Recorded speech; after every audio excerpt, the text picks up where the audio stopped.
Este, entonces, pues, sí, esa es una cuestión, Claudia. Yo creo que, no sé, ahorita mientras estaba aquí afuera pensando un poquito, veo el existencialismo como una corriente que está a la raíz de muchas de nuestras situaciones actuales que vivimos, ¿no?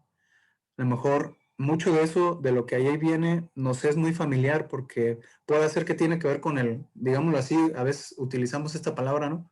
Con el paradigma en el que nos desenvolvemos, con nuestro modo de ver la vida, de hacer las cosas, de pensar, de relacionarnos con los demás.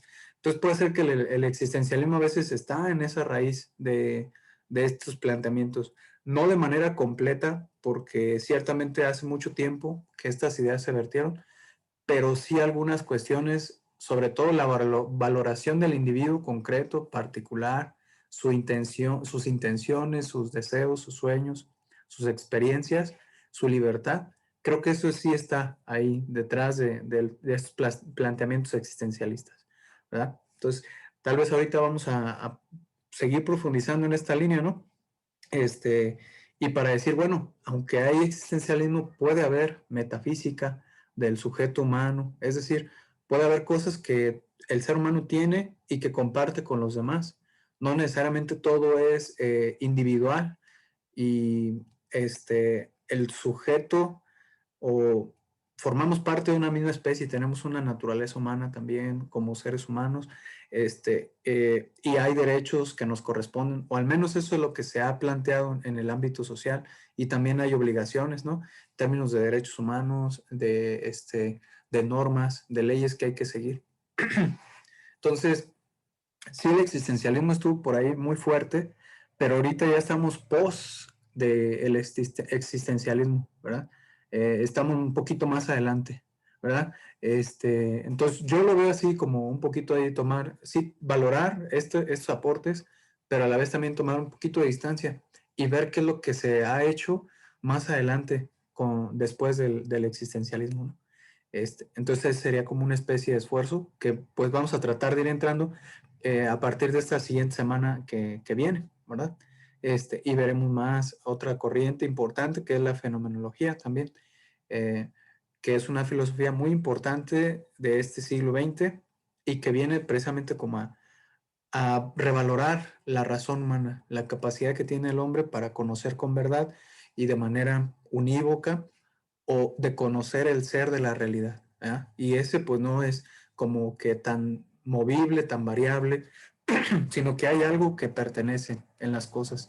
Entonces, es la tarea de la reflexión filosófica, de la reflexión metafísica ontológica.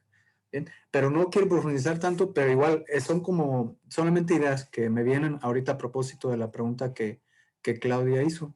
Este, es importante considerar el existencialismo como filosofía fundamental, como con muchas ideas que ponen el plano, pero también después esas ideas se modificaron, se cambiaron, se enriquecieron, ¿verdad? Y pues bueno, si quieren vamos a continuar con las exposiciones, si les parece bien, y vemos lo de las preguntas al final, a ver qué tal nos va. Sí, yo creo que una hora es muy poco, lamentablemente, ¿verdad? Pero pues espero que la aprovechemos y que podamos platicar un poquito, ¿no? Entonces, no sé si quién nos iba a compartir esta semana. A ver qué tal si no vinieron el día de hoy y ya estamos aquí. Entiendo que Giselle iba a compartir, pero sigue en una junta. Ya no ya no debe de tardar en terminar. Y Víctor, creo que apunté aquí el nombre de Víctor. Sí, ¿verdad? Sí, me parece que iba a ser Víctor. Ujú. Bien, entonces, ¿cómo le hacemos?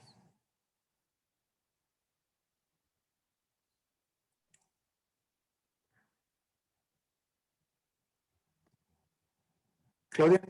Claudia, ¿tienes cerrado tu Claudia, micrófono? deja el micrófono. Oh, sorry. Pues pienso que mientras viene Giselle, pues podía alguien ir presentando y ya cuando venga Giselle, pues ya Sí, ¿qué le hace que no esté Víctor? Pues porque no se anunció, pero si alguien más quiere compartir, pues adelante, porque sí nos enriquece mucho. Yo he aprendido mucho de las que han compartido en, ¿cómo se llama? En el WhatsApp, pues como que me completaron, ¿no? Entonces, pues Yo podría presentar con mucho gusto, nomás no venía preparado ahora sí. pero con mucho gusto Es más comparto. espontáneo, o sea, sí Sí, es sí, más sí. vivo. Ok.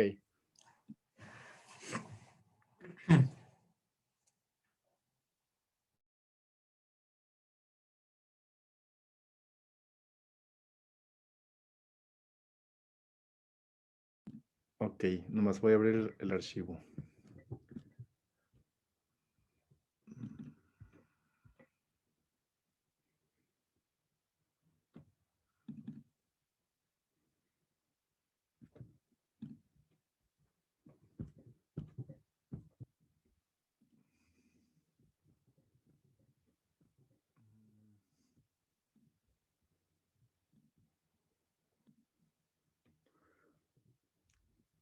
Ah, ese no es. Mm,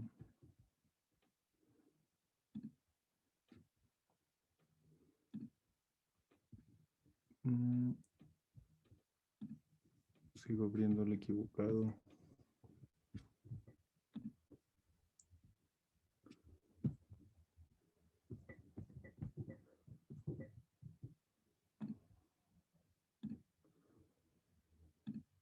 Ahora sí.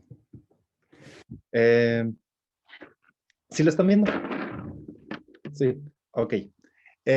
Bueno, como se pueden dar, no es un mapa conceptual en forma, es decir, tiene ciertos errores académicos como el meter demasiada información en los recuadros. Sin embargo, pues ahora sí que por lo sustancioso del contenido me resultó muy difícil descartar cierta información. Y que eran los 3 puntos, 3 elementos de la crítica al hegelianismo.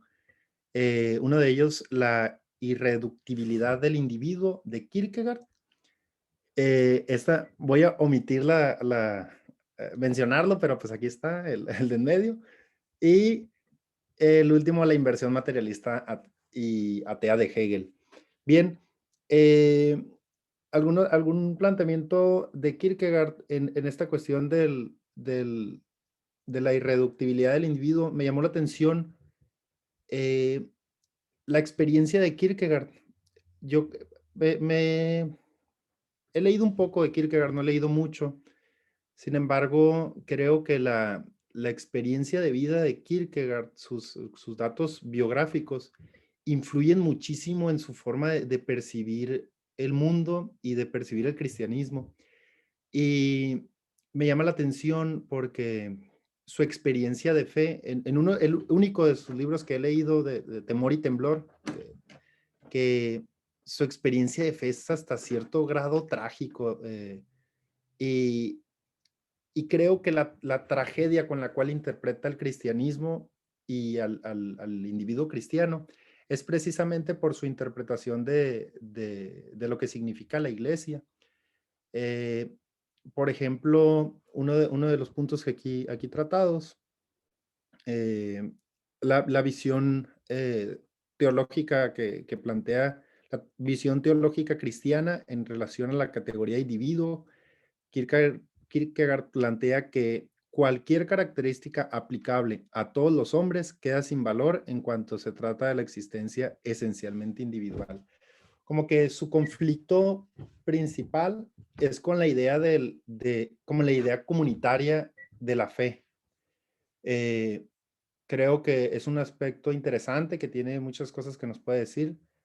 La experiencia de la iglesia, la experiencia de vida cristiana claro que tiene un aspecto fuerte comunitario, de vida de comunidad, pero también tiene un fuerte peso individual. Y yo creo que Kierkegaard lo que le pesaba en este sentido es como ver al hombre, ver al sujeto como uno más o como un sujeto masa, ¿no? Como verlo como interpretarlo como parte de la comunidad y no como individuo. Eso era parte de su conflicto.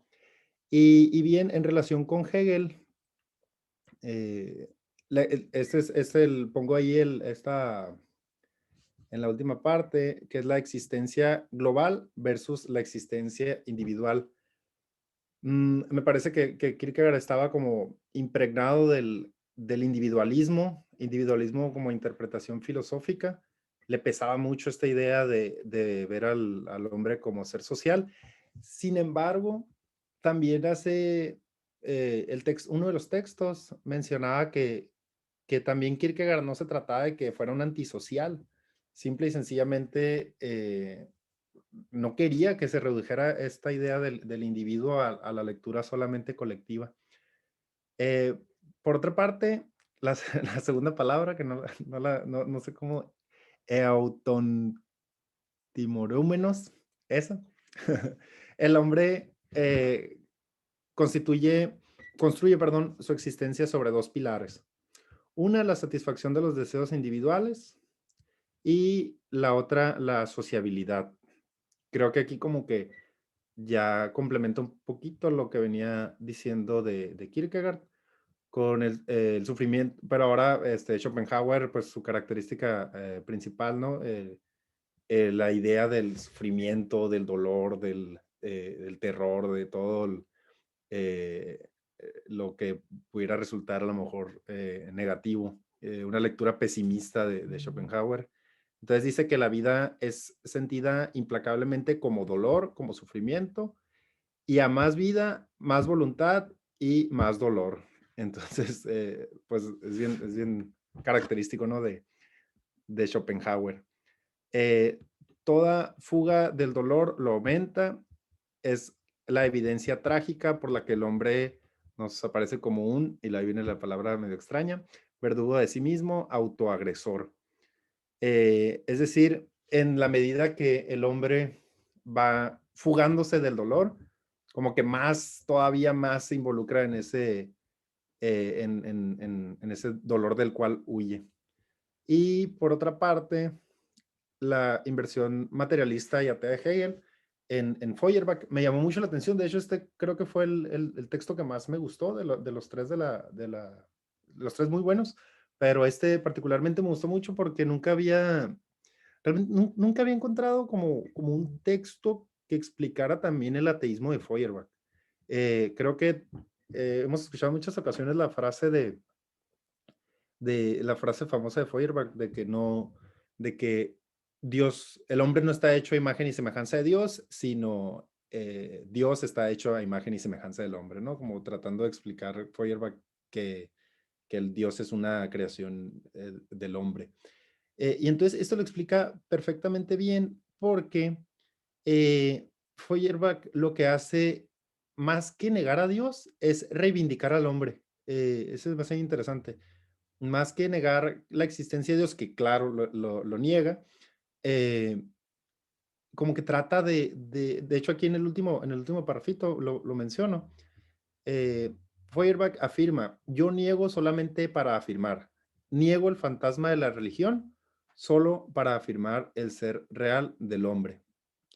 Y este último resume también esto, que es el centro de la filosofía, no es ya el sujeto autoconsciente, sino el sujeto sentiente. Me recordó mucho a un filósofo que sigo mucho, que se llama Javier Zubiri, que habla acerca de la cuestión como en el plano epistemológico del cómo se conoce, ¿no? A través de los sentidos, la inteligencia sentiente que le llama. De hecho, nunca había escuchado yo o leído esta palabra, por eso yo creo que también me gustó mucho este texto, porque nunca había escuchado o leído esta palabra en otro texto que no fuera de Zubiri o de algo por el estilo. Entonces, también hay un reclamo para Zubiri, qué copión. Pero no, muy bueno, muy buen texto, la verdad. Me gustó muchísimo. Creo que me explicó muy bien el ateísmo de Feuerbach como reivindicación del hombre. Y bueno, les leo nomás brevemente mi opinión personal. Siendo Hegel un autor tan complejo, sin duda no fue fácil seguirle la huella a la interpretación crítica que le hicieron Kierkegaard, Schopenhauer y Feuerbach. Sin embargo, en este trabajo trato de dejar plasmado a grandes rasgos lo central de su crítica.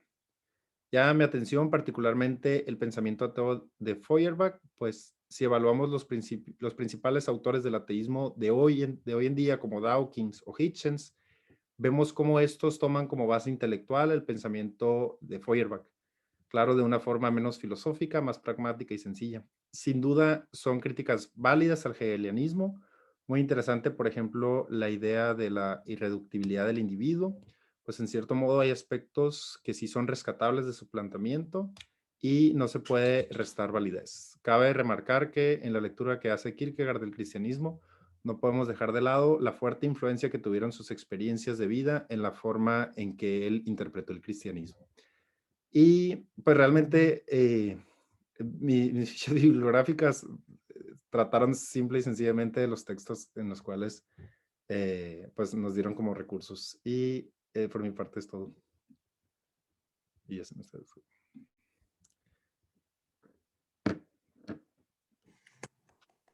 Muy bien, José, está muy bien hechecito. Me pareció muy bien tu mapa con varios aspectos. Por ahí te comentaba conceptos muy importantes o frases muy importantes y a la vez también buena organización y las imágenes también muy simpáticas, ¿no? Ahí Hegel con el signo de tache. Sí, ese fue simpático. No sé si quieren hacer un comentario, José, sobre lo que nos compartió de sus aportes. Adelante, Horacio. Muchas gracias, José, por la información. Me parece así, o sea, yo veo los trabajos, digo, ¿cuántas cosas tan valiosas hay, ¿no? Y yo dos cosas que quiero mencionar. A mí también este artículo que dices, José, de Feuerbach, a mí fue también el que más me gustó, ¿no? Como que me dejó muy claro muchas cosas. Y yo de compartir que me quedé picado con Schopenhauer, ¿no? O sea, como, este, empecé a buscar más y ahorita que decías esta de la cuestión de la vida pesimista, de la visión pesimista de Schopenhauer, ya cuando voy leyendo su historia, digo, claro, o sea, tiene un sentido por lo que mencionaba Claudia de por qué no se quedaron los filósofos con una sola visión y ya. Pero me parece que van creando en función de cómo van viviendo y yo conociendo ahora la historia de Schopenhauer, inclusive a quienes conoció, eh, la relación con su padre, con su madre, digo, pues claro que eso lo logra plasmar en su visión, que a nosotros nos parece pesimista, pero para Schopenhauer, pues era muy real, o sea, era lo que él estaba viviendo, lo que él vivió, y a partir de eso construye su pensamiento filosófico. Muchas felicidades, José, muchas gracias.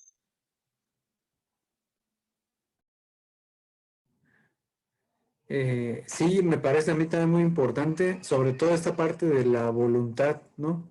La obra creo que de las más importantes a nivel así filosófico es El mundo como voluntad y representación de Schopenhauer, ¿verdad? Entonces creo que por ahí tiene una beta kantiana, ¿verdad?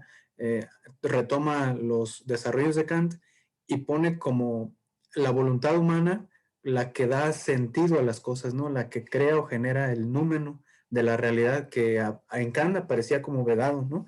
Que no se podía alcanzar la cosa en sí, sino todo lo conocemos a partir de nuestros esquemas. Y dice Schopenhauer, no, sí, esta es la cuestión, ¿no? Es la voluntad humana la que está en el centro. Y creo que por ahí viene Nietzsche después a continuar en esa línea, ¿verdad? De la cuestión del nihilismo, la libertad del ser humano, que el ser humano elija, se determine, opte por su sentido de vida, ¿no? Entonces creo que esas partes son también importantes, interesantes pues también, ¿no? Como comentar a propósito de lo que compartiste. No sé si alguien más quiera comentar algo también sobre esto.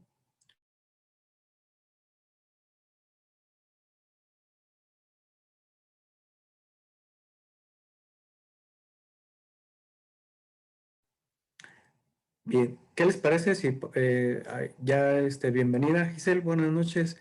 Si escuchamos a Giselle con su presentación también.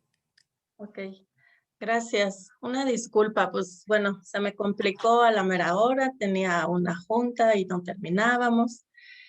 Y ya me andaba yo echando para atrás porque dije, no, porque dije que yo exponía, porque estamos en final de semestre y tengo todavía un montón de trabajos que calificar. Y dije, no, ya le voy a decir que siempre no, porque no es momento. Y, y entonces me acordé de ese video que pusieron en la semana de bienvenida en la página aquí de la universidad, en donde decía que nunca es el momento, ¿no? O sea, que el momento, o sea, es el momento en el que estamos. Entonces dije, bueno, ya va, o sea, como sea, completo, incompleto, pues ahí voy, ¿no? Entonces, pues no pude escuchar lo que compartió José. Voy a pasar lo que yo hice así, ¿no? Con esta introducción de que, pues, ahí estuve retomando lo mejor que pude y está súper breve. Qué bueno que tenemos poco tiempo porque va a ser muy rápido. Entonces, bueno, acá les voy a poner.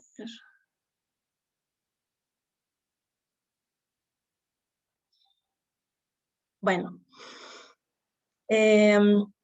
pues hice un esquema muy sencillo, un mapa muy sencillo, poniendo pues un poco en el centro a Hegel, que pues me gusta, a lo mejor es obvio, pero me gusta mucho que aunque la temática sea los anti-hegelianos, pues por supuesto tendremos que leer, ¿no? O sea, contra qué es, cuál es el planteamiento inicial, ¿no? Contra el que están ellos proponiendo algo distinto. Entonces, en realidad lo que puse aquí, pues son como las 3 propuestas básicas que incluso son como las que se nos marcan en la unidad, ¿no? Como estos 3 elementos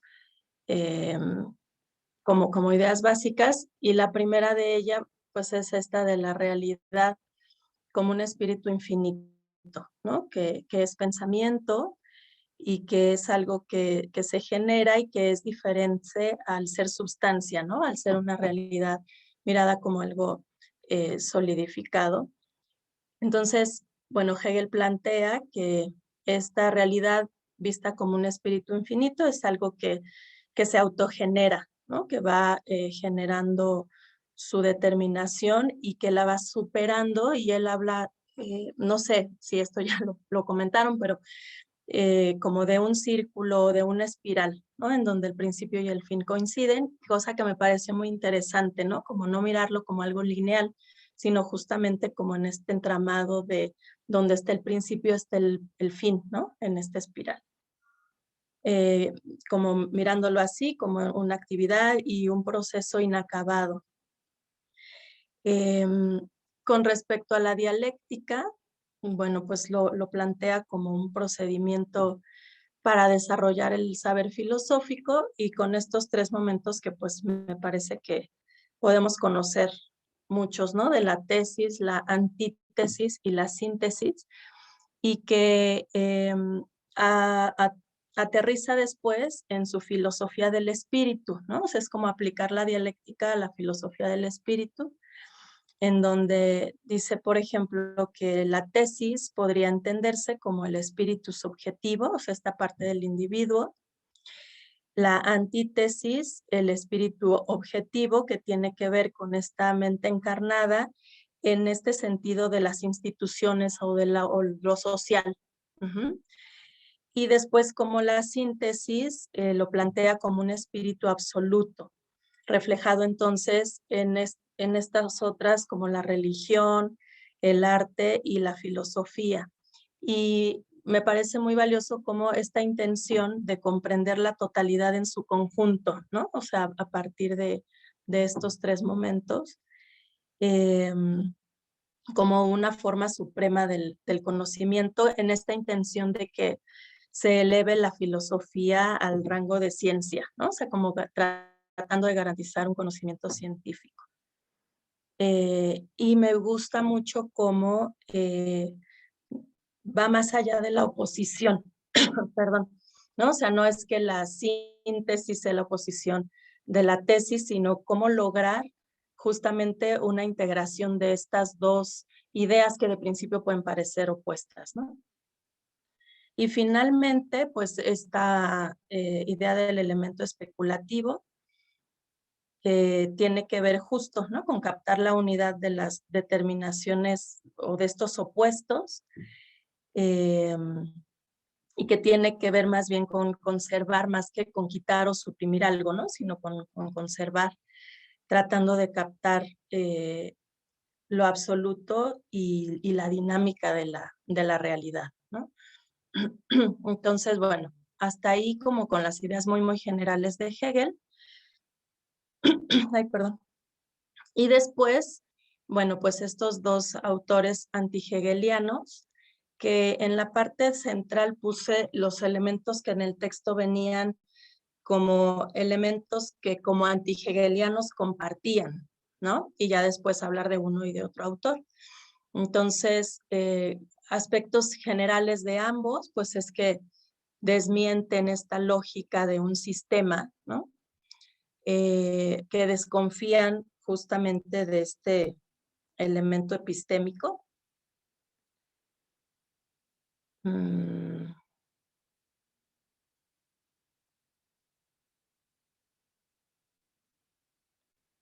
Y que, bueno, van buscando estas vías redentoras, ¿no? Algo que me parece muy, muy valioso, porque creo que aún ahora estamos como en eso, es como mirarse fuera de o buscar estar fuera de las convenciones sociales, ¿no? Y que creo que ahora, incluso la sesión pasada era algo de lo que, por ejemplo, Claudia planteaba, ¿no? O sea, hasta dónde hay cosas que pueden ser muy superfluas y que de pronto estamos ahí como clavados en esas cosas que tiene que ver más con un convencionalismo, ¿no? En la cultura o en la sociedad. Entonces, estos elementos son como muy, muy generales de ambos autores y pues como a partir de contrapuntearse pues con estos elementos hegelianos, Kierkegaard nos habla de la irreductibilidad del individuo, que justamente es como ir no desde el sistema, sino justamente al individuo en particular. Y entonces él establece la categoría de individuo y menciona que no hay una forma de hablar del individuo, sino solamente desde su existencia particular, ¿no? Y que cualquier cosa que nos lleve a algo general tiene que ver con lo preexistencial, ¿no? Entonces, digamos, todos estos planteamientos generales y demás, pues no nos llevan a la experiencia individual de cada uno, sino se van a cosas genéricas como preexistenciales. Y bueno, él habla justo de esta valentía de no perderse en la norma o en lo colectivo, que pues creo que también tiene que ver con su propia manera de vivirse, ¿no? Así como muy solitario, muy eligiendo desde lo que él pensaba, ¿no? Y que probablemente él también se miraba así un poco, ¿no? Como siendo valiente al estar en contra de lo establecido y de la norma, no lo sé. Y cómo desde el miedo, pues lo que hacemos es regresar a ese orden externo y a esa norma, ¿no? Y aquí puse una frase que me pareció muy característica, que es la autenticidad es una vía dolorosa de elecciones arriesgadas basadas en la libertad. Entonces creo que estos elementos que él plantea, por ejemplo, de la libertad del individuo, son muy valiosos, ¿no? Porque plantea entonces a una, digo ya el próximo tema justo es de los existencialistas, no hay de Kierkegaard, pero creo que es como reconocer estas cualidades de la persona o del ser humano, ¿no? Como un ser libre, como un ser que puede elegir, que no está determinado, ¿no? Sino que tiene esa posibilidad, pero al final está pues esa, digamos, costo, ¿no? Del miedo y de estar un poco fuera, digamos, de la norma. Y acá con Schopenhauer, bueno, que no puedo pronunciar eso, que es bueno, eso que significa la doctrina moral del autoaniquilamiento, ¿no?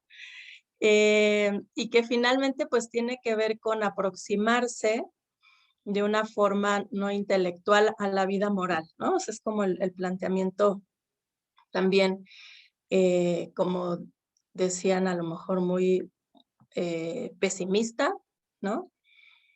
En donde pues él reconoce como un círculo también muy vicioso, ¿no? En donde estoy en el tedio y busco, ¿no? En lo otro, en los otros, amor y al encontrarme con los otros, pues eso me genera sufrimiento, ¿no? Pone este ejemplo de los puercoespines y tal.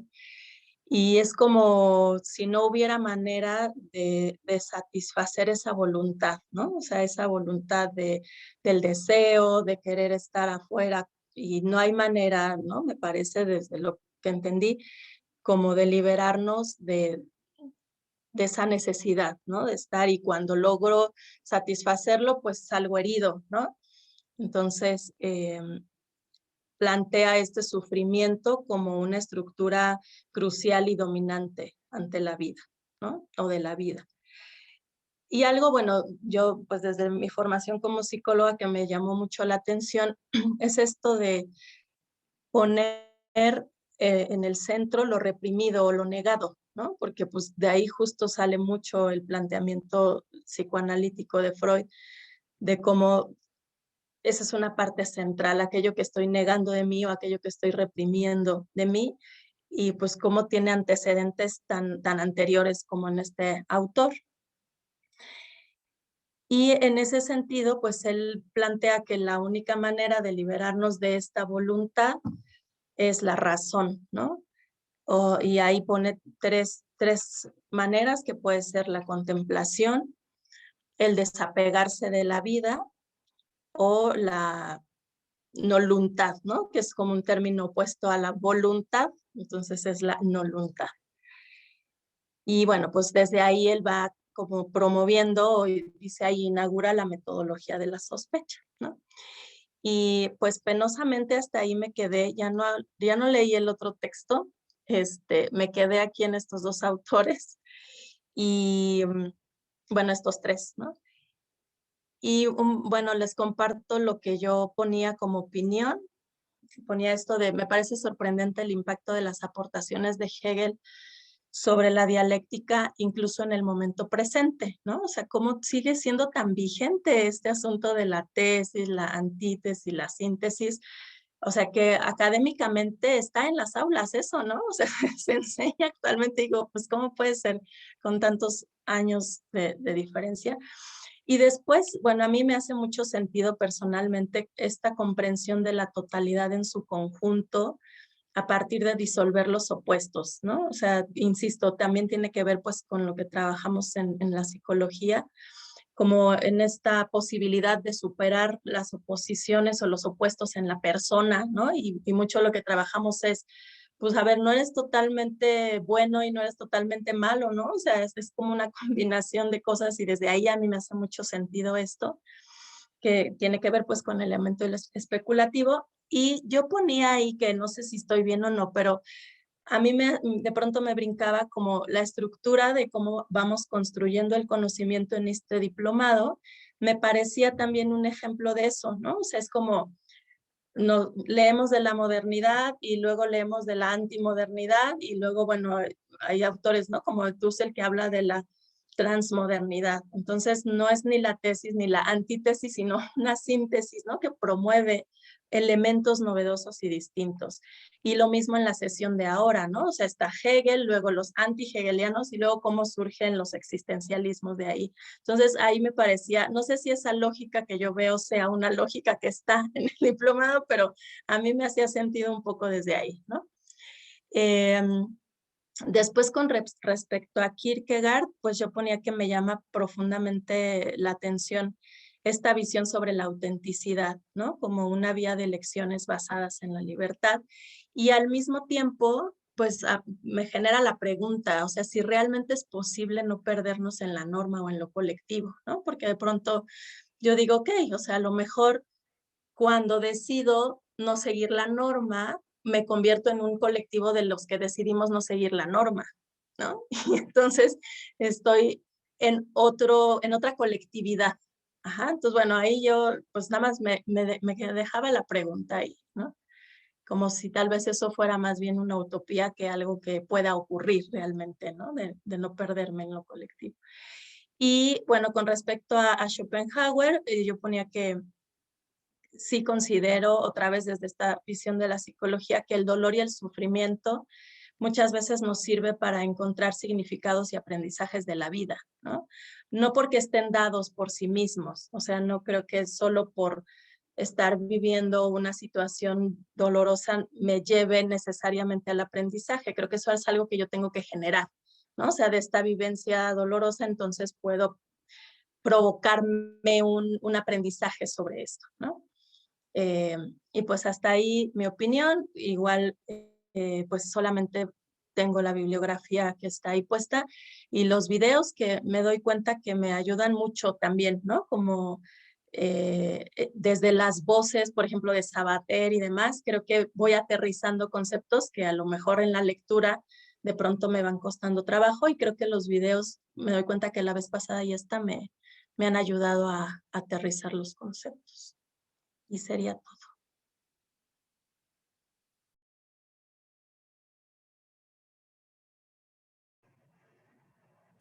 No, pues muy bien, Giselle, la verdad es excelente. Y sé que a veces nos pasa, ¿no? Que no nos da el tiempo, perdón. este, pero estuvo muy bien, yo creo, tu trabajo de estos 3 autores. Nada más quedó la parte de Feuerbach un poquito pendiente, pero está muy bien, ¿no? Ahorita con José lo revisamos también un poquito más a detalle, con base en el texto que compartimos. Y me parece que, pues, la verdad, los comentarios muy buenos, todos los que hiciste. Me ha gustado a mí que ustedes compartan, porque a veces yo me quedo nada más en el texto, ¿verdad? De los mapas, y muchas veces sus opiniones enriquecen más y hacen visible como la manera de interpretar esos conceptos, ¿verdad? Entonces yo de repente a veces en el mapa sí me quedo un poquito corto, pero al escuchar la semana pasada a Horacio y compañero, y a Claudia, perdón, y ahorita a Giselle y a José. Entonces, como que me ayuda más para darme cuenta de esto. Y pues nada, pues no sé, mientras platicabas por ahí al final, creo que esta parte del existencialismo, las experiencias difíciles de la vida, sobre todo Karl Jaspers es un teólogo protestante, existencialista. Él también habla un poquito de esas experiencias, ¿no? De las experiencias límites ayudan como a que el ser humano elija darle un sentido a su existencia. Por otro lado, también lo veremos más adelantito, a lo mejor, cuando revisemos el existencialismo la semana que entra, y Heidegger y Ser y Tiempo, también él dice algo así, ¿no? La experiencia de la angustia, del tedio, de la sinrazón, de repente de ver algo del ser que es importante, ¿no? Y ese algo del ser a veces nos puede ayudar a descubrir nuestro ser humanos y el sentido que le queremos dar a la existencia. Entonces, nada más eso me vino a la mente mientras platicabas. De Hegel, pues también creo que sí, la verdad, sinceramente yo no lo profundicé tanto a ese autor, pero sí algunas veces en la historia de la filosofía. Y pues tiene mucha vigencia y me asombró mucho recordar que sus planteamientos sirvieron tanto para la izquierda hegeliana, la derecha, el centro, la cuestión atea, la cuestión católica fuerte, fundamental, la cuestión de los partidos políticos de regímenes totalitarios también. Entonces, pues sí es interesante, ¿no? Su planteamiento, toda la cuestión, y también ahorita las cuestiones que se le critican, ¿no? Al menos el texto de dos antihegelianos, como que pone ahí el dedo en la llaga, ¿no? A partir precisamente de la experiencia de Hegel, ¿no? Las experiencias que de repente como que no embonaban, decían, a lo mejor no son tan racionales como él lo piensa, ¿no? Entonces, ¿qué hay que hacer con estas experiencias? El hijo que tiene, la hermana que después tiene problemas porque no asimila su matrimonio, su expareja también. Entonces, como que de repente sí se toman de este punto para empezar a abordar estas cuestiones individuales, ¿verdad? Que pues son el pan nuestro de cada día, ¿no? La siguiente semana tal vez profundizaremos en esta parte de lo individual, cómo el ser humano pues es único e irrepetible. Esa frase a lo mejor es muy de speech, pero en parte pues la debemos mucho al existencialismo, ¿verdad? Y también pues bueno, no sé, algo más que quisieran compartir.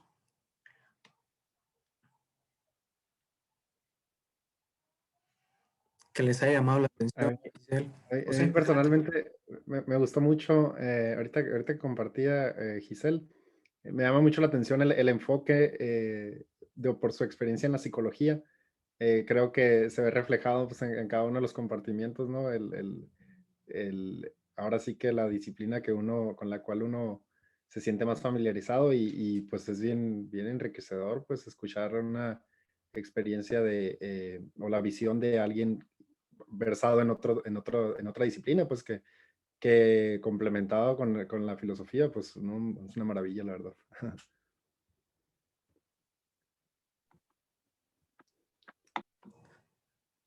Claudia.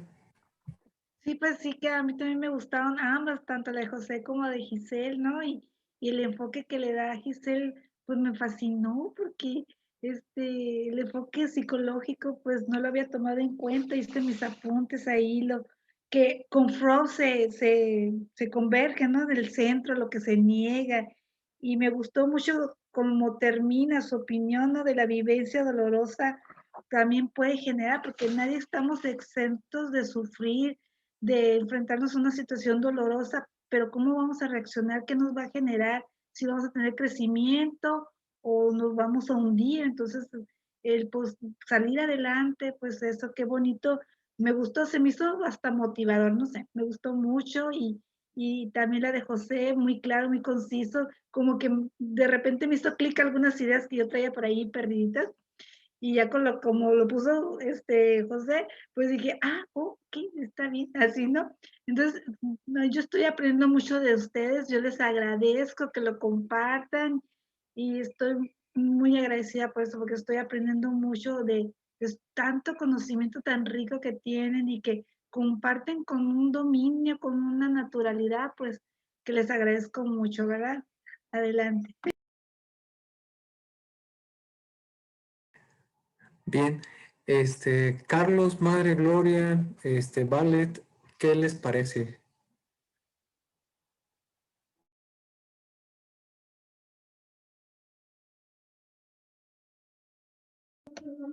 Sí, está cortando al profe.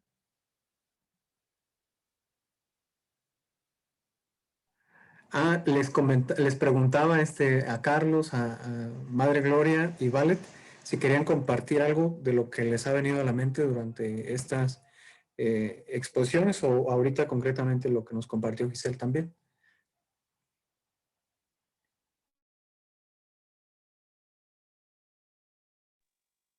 Perdón, profesor, es que se cortó, no lo escuché. Sí, se cortó. A ver, ahí va de nuevo. Perdone, es que a lo mejor voy a desconectar un teléfono del internet a ver si así agarra un poquito mejor. ¿Ahí se escucha mejor? Sí, mejor. Sí, mejor. Sí, sí. Les comentaba que si quieren compartir alguna idea que les haya venido a la mente ahorita sobre este tema que estamos revisando, Carlos, Madre Gloria y Ballet, ya estamos casi en la parte final de esta sesión, pero yo creo que sí nos podemos escuchar un poco.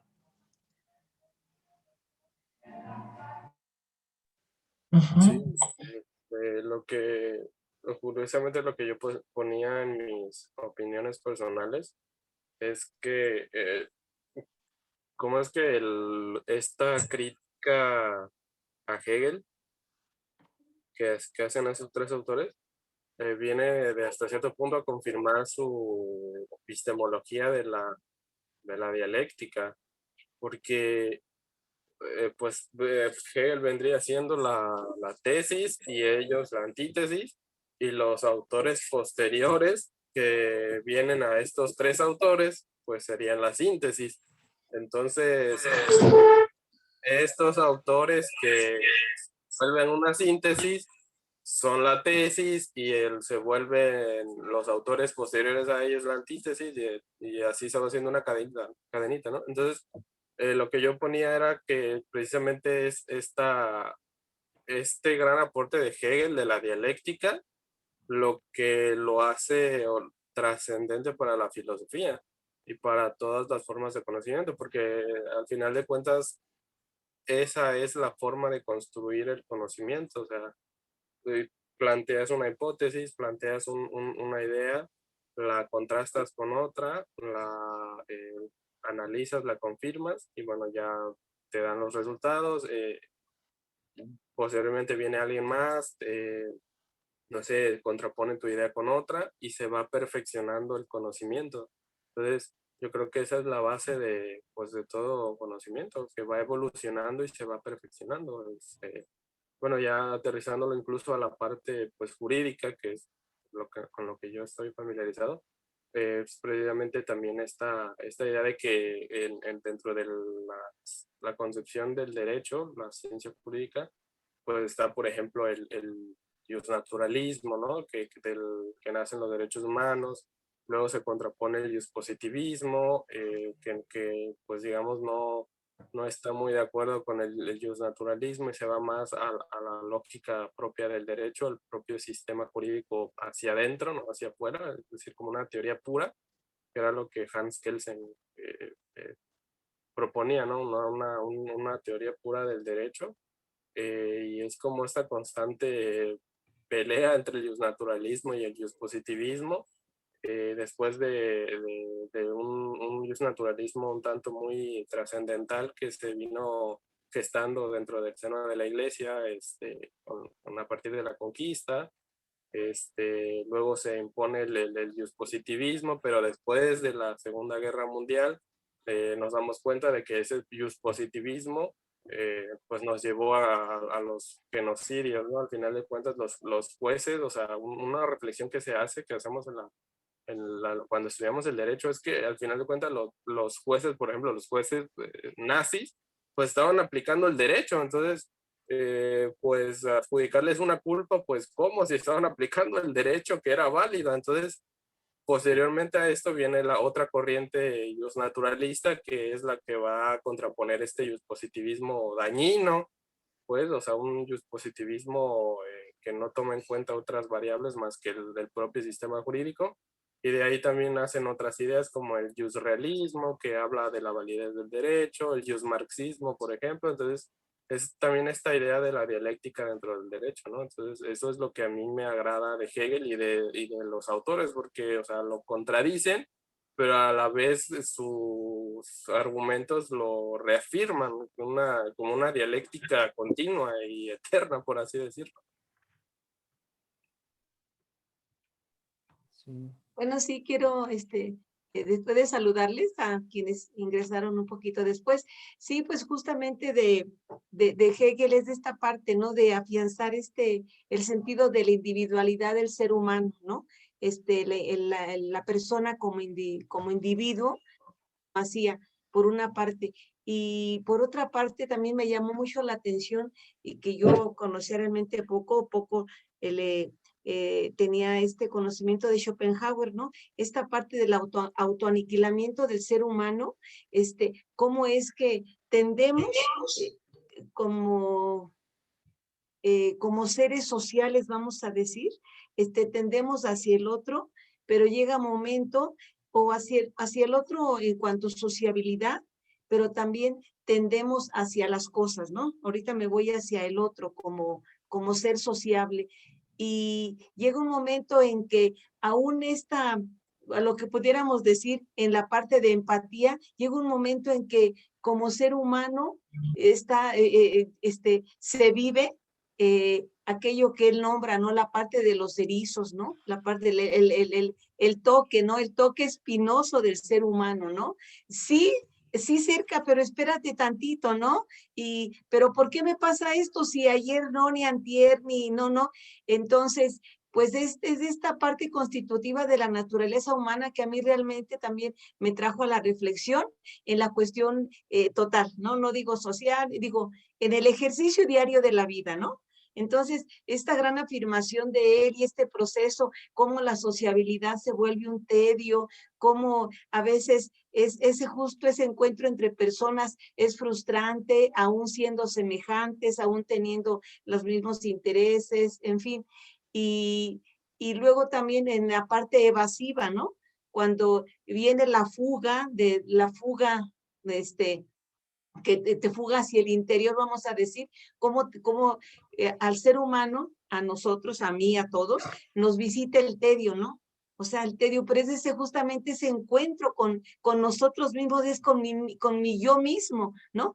Y también cuando, no, pero es ¿quién habla del fuera de sí? ¿Es él, Schopenhauer o Hegel? No me acuerdo ahorita. Fuera de sí. Ahorita no me... Hegel, ¿verdad? Ah, bien. Entonces, ¿cómo tendemos, vuelvo otra vez, cómo tendemos en el acercamiento entre dos individualidades, cómo llega justamente a construirte esa parte de desencuentros, lo que coloquialmente llamamos desencuentros, ¿no? Lo que se torna en encuentro, en algún momento ahora vamos a la tesis, antítesis y síntesis, ¿no? Y es en esa dinámica o en esa dialéctica es que se construye también la relación humana, ¿no? Me encantó esta parte, porque sí es para, pues es la vida cotidiana, ¿no? Es nuestra vivencia, vamos a decir, ¿no? Y bueno, yo un poquito me quedo ahí porque faltan mis compañeros. Yo debo decir que básicamente tuve poco tiempo para incursionar en los textos, sí me avesé de los videos y por ahí algunas cosas y algunos otros elementos, y muy interesante los documentos que nos ha dejado, profe, y bueno, a mí me ayudó muchísimo.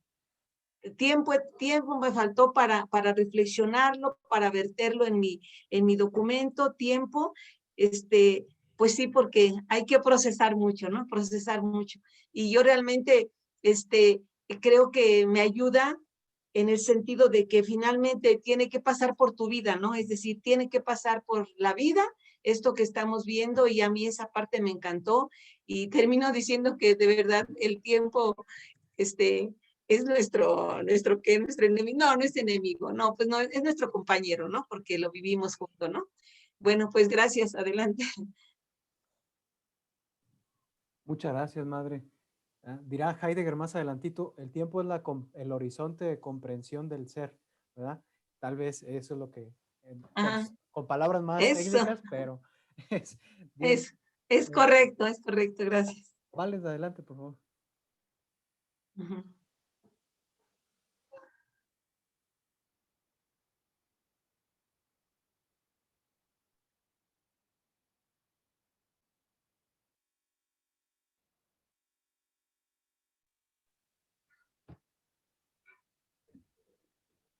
Me parece que te dio la palabra, Vale, nomás que no se escuchó. Ok. Veía la pantalla grande de ustedes. Estaba pensando en el tiempo. Hay algo que dice San Agustín del tiempo, y es que el tiempo es como una cuerda sujeta a dos nada. Lo dice en otras palabras, pero pues es eso. Estaba recordando. Y bueno, con todo lo que hemos visto y reflexionando un poco de algo que se dijo anteriormente, hay algo súper bonito que primero es que se habló, que es el tiempo para cada uno de los autores.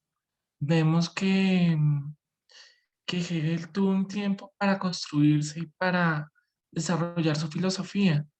Y de hecho es el tiempo y el lugar, creo que lo dice alguien, como arrojados en un tiempo y un espacio y un momento determinado que nos hace pensar de ciertas formas y construir nuestra filosofía. Entonces, si bien vemos una relación, por ejemplo, con Dios, vemos que Hegel es o como lo veo yo, va encaminado más hacia el positivismo. Lo dijeron antes, hacia la relación de la ciencia y poder entender a Dios, porque Dios en sí y en todo lo religioso está demasiado oculto. Había un desconocimiento de Dios. Después vemos una liberación de Dios, pero una liberación corrupta dentro de las instituciones. Y, y vemos estas narrativas filosóficas de estos momentos y una relación, digamos, a las nuevas narrativas eh, contemporáneas o posmodernas, que en ocasiones son pesimistas, pero en otras son liberadoras. ¿M? Y hay cosas importantes en la construcción cuando nos referimos a Dios en la construcción de, de, de la esencia de Dios, ¿sí? Cambiando un poco la categoría de esencia. Entonces son varias cosas que quedan bien interesantes. Y pues ya. Hay una cosa. Hoy estaba mirando unos numeritos que aparecen de calificaciones. Yo no entiendo las calificaciones, no tengo ni idea cómo funciona eso. Pues no es que me interese mucho, pero me pareció curioso. No sé si 10 es malo y 1 es bueno. Entonces, no. Aquí Pues en andamos. Colombia se califica como el primer lugar. Entonces yo dije, bueno, pues me he sacado muy mal la nota. Pero bueno. Sí, aquí calificamos de 0 a 10 las tareas, ¿no? Normalmente. Entonces 10 Bueno. es muy bien, 9 es casi muy bien y 8 es muy bien. Es bien y ya. 5 es reprobatoria, ¿no? De 5 para abajo. Eso es lo que yo tengo entendido, no sé. Y Sí, por nada, que ejemplo, es al revés. ok. Y por ejemplo, cada trabajo vale un 15 puntos, por ahí en la tabla primerita, y ya sumando todas las actividades da un 100, o sería, calificamos sobre 100, pero en realidad también se califica sobre 10, ¿no? Algo así. Cada producto de cada semana sería 1.5 más o menos, y ya en el total se sumaría el 10 de todo el módulo, pues, más o menos. ¿Cómo ves, Vale? Ok. Sí. Muy bien, pues no sé si hay algún otro comentario, ya se nos está haciendo noche, ¿verdad? Pero me ha gustado mucho escucharlos y que compartamos las ideas, ¿verdad? Que estamos teniendo a lo largo de la lectura, del realizar los mismos trabajos también. Creo que es muy, muy valioso. No sé si quieran compartir algo más, o alguna duda también, si hay. Adelante, Madre Gloria. Profe, yo nada más quiero comentar si ahorita pudiéramos tener posibilidad, de ver con quién puedo al menos yo ahorita hacer mi trabajo, o mañana preguntaré por el chat, o será posible ahorita. Pues si gustan, si quieren de una vez, si tenemos tiempo. Conmigo te puedes hacer. Bueno, está bien. Con Vale, entonces, sale. Vale. Ahora pues, nos ponemos luego de acuerdo, ¿no? Es Vale y Madre Gloria, Giselle y Horacio, ¿verdad? Claudia y José Herrera. Y faltaría Carlos de acompañante. Por ahí está Víctor, por ahí creo que también está Diego, nada más que Diego casi Sí, no falto venía. yo. No tengo punto. Ándale, Carlos. ¿Podrías? No lo escucho, profesor. No sé si es mi celular o es. ¿Sí me escuchan los demás? Sí se corta. Lo escucho muy bajito. Ok, a ver. Se está cortando un poco, profe. Sí, yo creo que ha de ser la red de aquí de casa. A lo mejor está un poco bajita de internet. Entonces, no sé, Carlos, perdón. ¿Ahí me escuchas un poquito mejor? Sí, ya lo escucho. Sí, que si te puedo poner en contacto está Diego, Víctor, José Guadalupe también. Entonces, podrían Parece que de hacer... nuevo se está cortando, ¿verdad? Sí. Yo sí lo escucho muy bien. Yo creo que Si más nos bien de aquí... escribe por el chat, maestro, aquí lo podemos estar leyendo. Sale.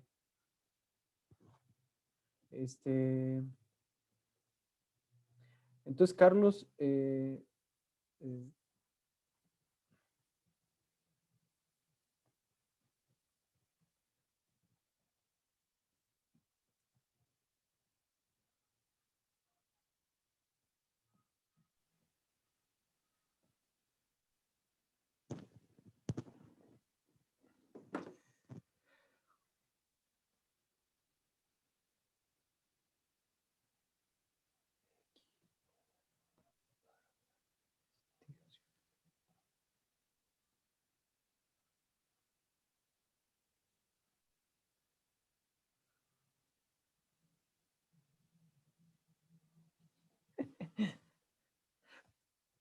perdón, Oye,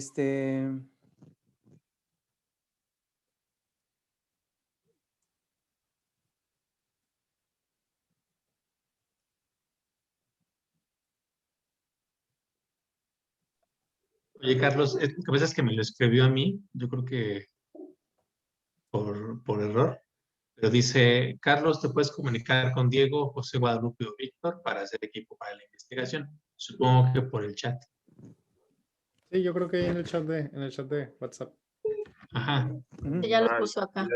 Ya llegó. Y entonces yo estoy en equipo ¿con quién? con Horacio. Ah, con el señor Horacio. ¿Contigo, José? No, con Horacio. No, conmigo. Nomás somos 2 personas. Sí, Ajá, yo parejas. con Claudia. Sí. Sí. Ah, perfecto, perfecto. Sí. Perfecto. No te puedes deshacer de mí. Sí. Parece muy bien. Sí, y yo les pedía que si, por ejemplo, un equipo puede tomar la primera parte de vida, obra y pensamiento de Kierkegaard y otros equipos otro equipo o los demás pueden elegir el de la influencia de Kierkegaard en el existencialismo y en la filosofía contemporánea. Pueden elegir como equipo ya sea el primer tema o el segundo, ¿sale? Y ahí yo les pediría, por favor, si pueden exponer un equipo de cada tema, un equipo de vida, obra y pensamiento de Kierkegaard y el otro de influencia de Kierkegaard en el existencialismo y en la filosofía contemporánea. ¿Sí me escuché bien? Sí, perfecto. Profe, ya Vale y yo tomamos el punto número 1 de vida y obra de Kierkegaard. Ok. ¿Quisieran exponer, madre, entonces, para la siguiente semana? Ay, con temor y temblor. De acuerdo al autor, claro que sí. Ok. Digo, creo que también mi compañerita está de acuerdo, claro. Sale. Y el otro equipo, ¿quién sería? Y si quisieran exponer también. ¿Verdad? ¿Quién? ¿Horacio y Giselle? Sí. Y el del impacto, las aportaciones a la filosofía contemporánea. Ándale. Y el existencialismo, le digo, hay 2 documentos sobre ese tema y hay otros documentos sobre el primero. ¿Cómo ven? ¿Qué les parece? ¿Sí exponen Giselle y Horacio o puedes poner Carlos o otro compañero que no haya expuesto también para que vayamos rotando? ¿Verdad?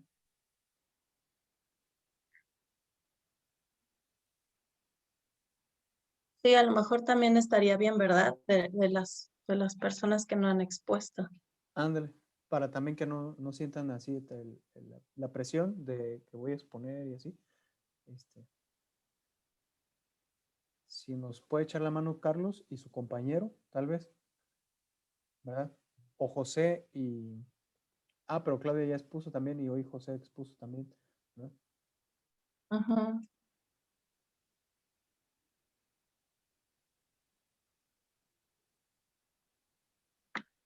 Pues falta José Guadalupe, Víctor y Diego, ¿verdad? Pues también a ellos se les puede decir que preparen algo que elijan y que por el WhatsApp pongan qué eligieron y que también expongan para que no se queden sin exponer y que yo me enriquezco. Sí, claro. Aprendo mucho de ustedes. Qué bárbaro. Una hermosura de conocimiento que daron. Sí, no, sí es muy rico, la verdad, las exposiciones. Bien, entonces dejamos ese temita ahí como pendiente para en la semana en el chat, tal vez Carlos y compañero o los otros dos compañeros, ¿verdad? Bien, pues bueno, muchas gracias por su apoyo, por estar aquí todavía a deshoras de la noche, por su participación. Muchas gracias, ¿verdad? Fue un gusto acompañar la clase del día de hoy, fue muy enriquecedora, me dio mucho gusto escucharlos, ¿verdad? Espero que a todos también. Gracias. Gracias a todos. Buenas noches. Un Muchas abrazo, gracias. gracias. Estén muy bien. Bye, bye. Bye. Buenas noches. Bye.